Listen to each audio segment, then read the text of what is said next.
tonight, a financial lifeline for the Port Pirie smelter and a push for farmers to get better access to drought relief.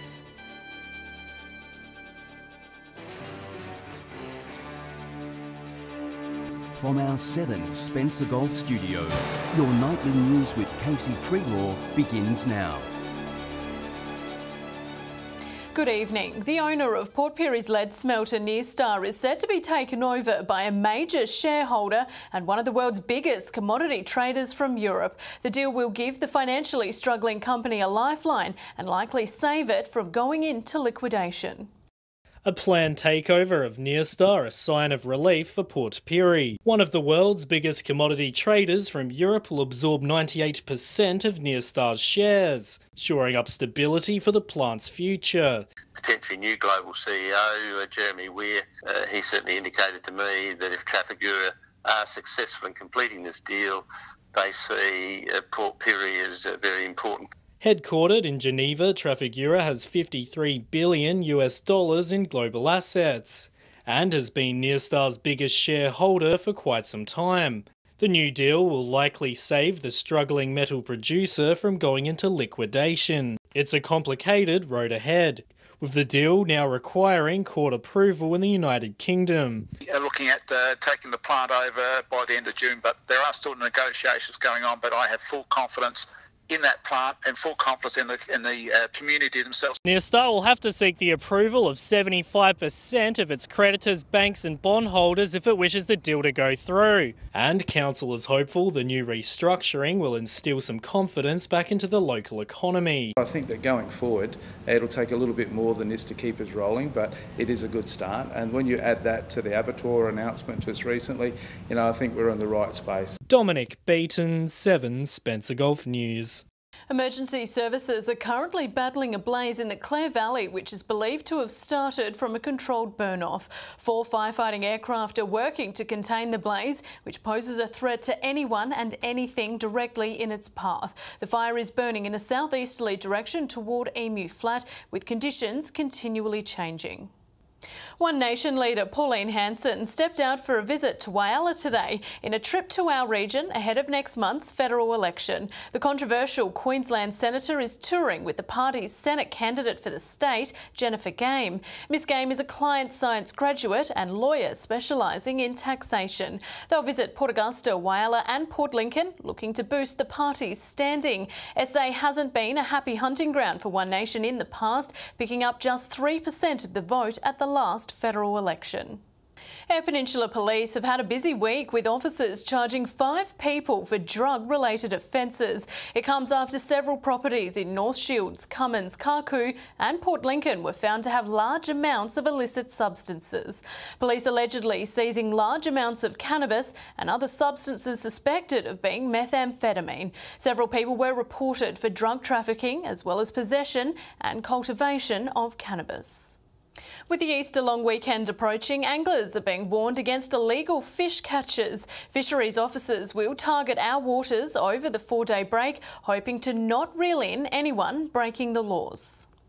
It's a tradition for so many families. Fishing in the Gulf over Easter is a popular choice to spend the 4-day weekend. But before dropping a line or net, the state government wants anglers to read up on the latest laws and regulations. Just brush up on the rules, make sure you know your bag and boat limits, make sure you know what the possession limits of fish are. As well as that, those preparing to cast away should also know marine park boundaries and no-take zones. And boaties can expect to see fisheries on the waters across the weekend, with Mr Whetstone confirming primary industry officials will be out in force. Compliance officers, Fishwatch volunteers will be out and about. We know that this is a very busy time of the year. Local Wreckfish delegate Alan Hall is urging those out on the water to do the right thing and help protect the Spencer Gulf's unique ecosystem. Just take only what they need. There's no need to get a boat limit every time you go out. It is a finite resource. Mr Hall also says boaties should be aware of new life jacket regulations. 4.8 metres and under by yourself. You need to wear a life jacket at all times and children as well. For further information, head to our Facebook page. John Hunt, 7 Spencer Golf News. Better access to drought assistance for farmers is the new focus for Centre Alliance candidate Andrea Broadfoot. It comes after the region experienced one of its toughest summers on record.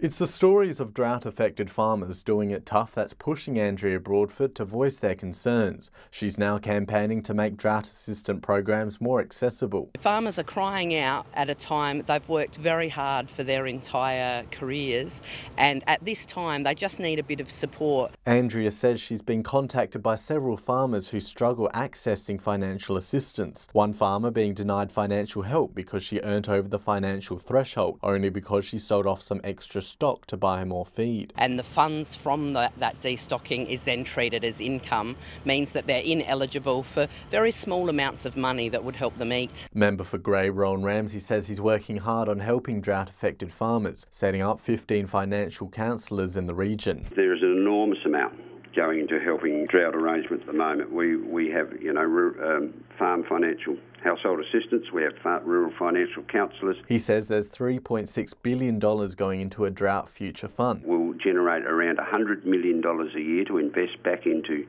agriculture, helping farmers drought-proof their operations. But Andrea wants that money to be better accessible to farmers through a more streamlined process. So people don't have to tell their story again and again to different people, and they get that immediate financial support so that they can get on with running the farm. Nathan Regter, 7 Spencer Gulf News. A piece of Whyala's migrant past is set to disappear later this year. Council has voted to demolish the old single men's quarter building at the Maritime Museum due to the decaying nature of the structure. A building that was the beginning of life in Australia for so many Whyalla men now has an end date. Block B was the single men's quarters for those who'd immigrated to work at the Whyalla Steelworks in the 60s and 70s. Industrial development in South Australia takes a big step forward with the opening of a huge £40 million steelworks in Whyalla. This building has gone past the point of return in terms of us being able to save it. Council voted unanimously last night to demolish the ageing building. Mr Cowley says a report presented to the elected body left them with no other choice but to get rid of it. There's a major white-hand issue. The building also is full of asbestos, but also when you look internally in the building, there is major structural cracking. And any remediation work would have cost the council millions of dollars. Cost in the vicinity of $1.2 to $1.5 million. We certainly need to allocate funds where we believe they can be best invested for our future. Demolition's expected by the end of the year. Council will look to reuse the area, which is popular with weddings. And Mr Cowley says any salvageable material will be reused inside the Tandera Craft Village. There are similar buildings of similar age and heritage. Preserve that timber and use it in key parts in our Tandera village. John Hunt, 7th Spencer Gulf News.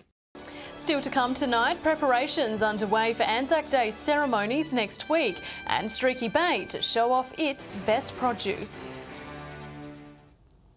Hello again. With little more than a week to go, organisers around the nation are busy preparing for the annual Anzac Day dawn service. It will be a special day for many Port Lincoln residents to reflect on the town's strong military history.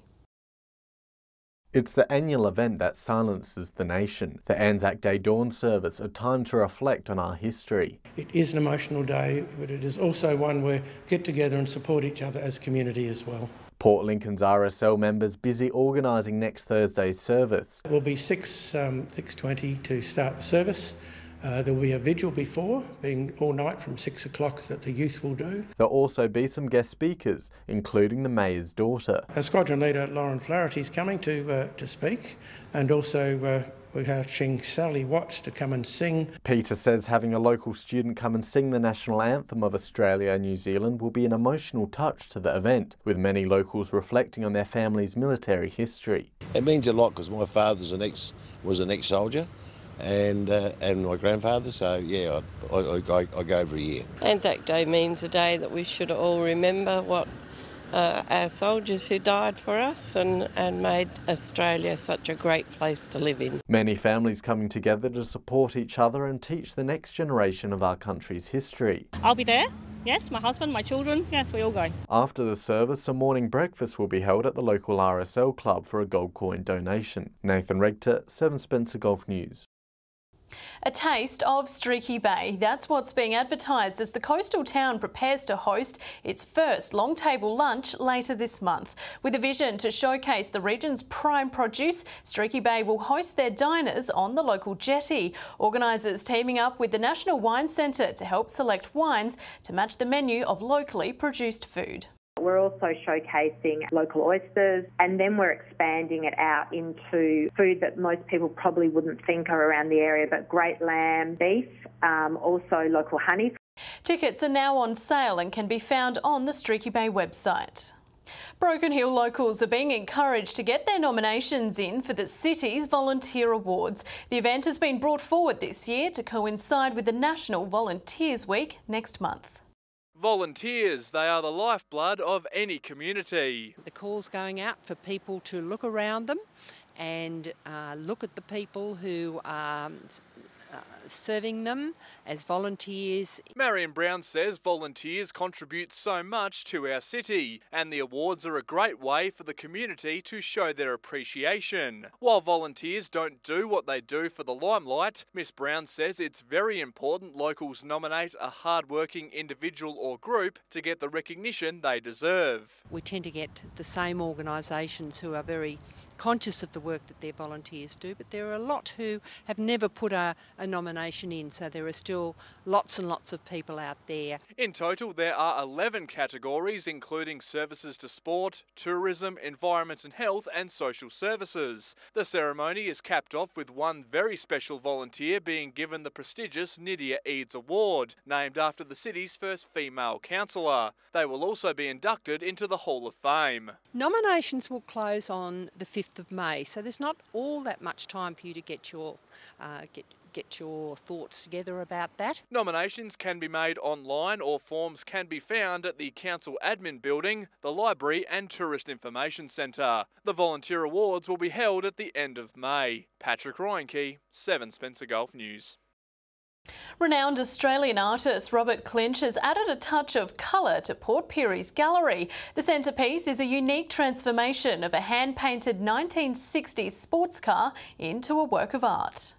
Steering art off the canvas and onto a car. Robert Clinch's art object exhibition at Port Pirie's regional gallery is turning heads. I had the idea after it was completed that because it wasn't just a normal piece of art, it might attract people who wouldn't normally go to art museums. Clinch's iconic signature, coupled with a 1960s pocket sports car, the Go-Go Mobile Dart, was a match made in heaven. You know, what a fun project to do, to paint a car, because one of Robert Clinch's signature sort of tropes is the idea of the dart that sort of floats through a lot of his paintings. The artist's attention to detail truly bringing the car to life. Painstakingly over 12 months hand-painted 62 darts onto the Go-Go Mobile. The Go-Go Mobile Dart was the love child of German engineering and Australian design, with just 700 of the cars rolling off the production line during the 1960s. Now, it's a bit before my time, but many people may remember this iconic vehicle from a 90s advert for the Yellow Pages. Problem with my Go-Go Mobile.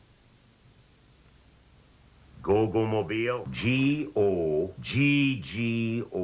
The exhibition will remain open to the public until the 12th of May. Dominic Beaton, 7 Spencer Gulf News. Stay with us after the break, a wrap-up of all the sporting action around the region, and we'll have all the latest weather details.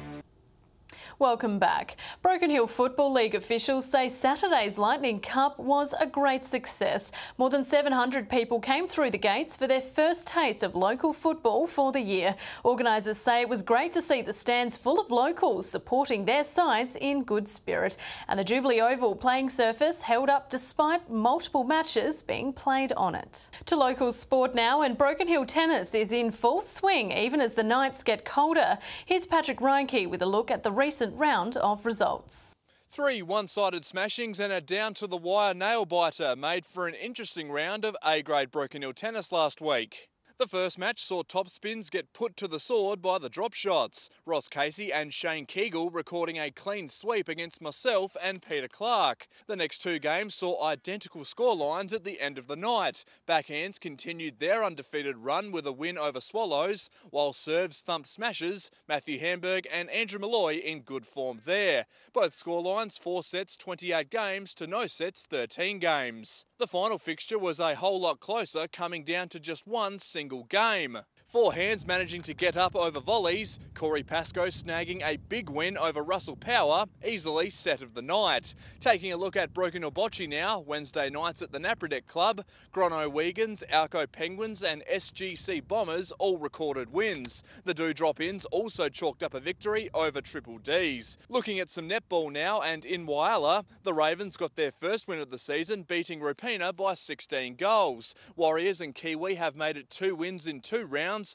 beating True Blue and YCW comfortably. Finishing off in the northern areas where the season kicked off over the weekend, some great games took place. Crystal Brook beat Orroroo by 10, Southern Flinders just got over Jamestown Peterborough 49-45, and Broughton Mundura downed BMW by 19. So Casey, that does it for another week of local sport around the regions.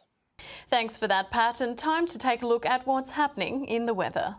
Well, it was another very warm day across the Gulf today, with Port Augusta, Whyalla and Port Pirie the warmest centres, all reaching a top of 35 degrees. Port Lincoln 27, Broken Hill 33, and it was sunny and 32 in Adelaide.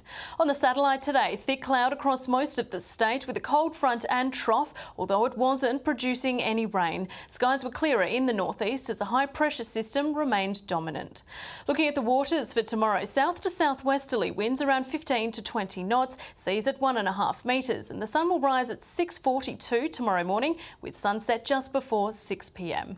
A cooler day and possible showers forecast for much of the region tomorrow. Port Augusta is set for a top of 32 degrees, Whyalla 30, Port Lincoln 25, Coffin Bay 21, Woodnurt 28, Corn 30, Broken Hill 32, Port Pirie 30, Clare, Cleve, Kadina and Adelaide all with 27 and possible showers.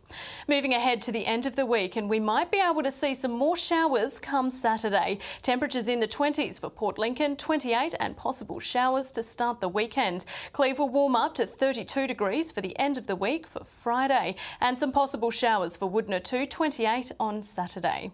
A warm end for the week for Whyalla, 32 Friday, 33 for Saturday. Port Augusta a hot and sunny end to the week with 34 on Friday. Kadina in for a windy start to the weekend, 31 both Friday and Saturday. Port Pirie also in for a warm end to the week, 33 Friday and 32 for Saturday. Some windy conditions for Clare with 30 on Saturday, and Broken Hill a sunny end to the week, Thursday 27, Friday 30 and Saturday 31. And that's all for the weather and your local news this Tuesday evening. Thanks for joining us. I'll have updates later. Until then, enjoy your evening. Good night.